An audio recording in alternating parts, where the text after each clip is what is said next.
So here's how to connect your Teespring account to Facebook. It's actually quite easy to do, so make sure you watch to the very end and don't skip any important steps. For this, first you will need to log into your Teespring account, or you can simply go to your Chrome browser where you have to type in connect your Teespring account to Facebook.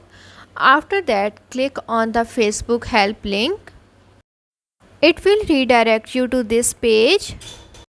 Now you have to go back to your Teespring account and then click on this clip option.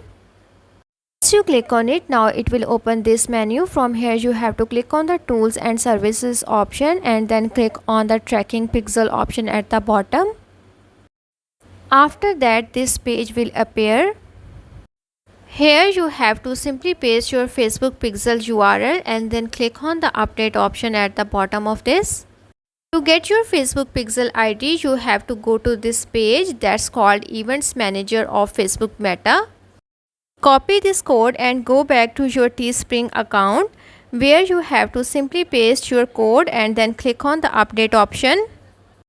After that, your Teespring account will be successfully added to your Facebook account. So that's how to add your Teespring account to Facebook.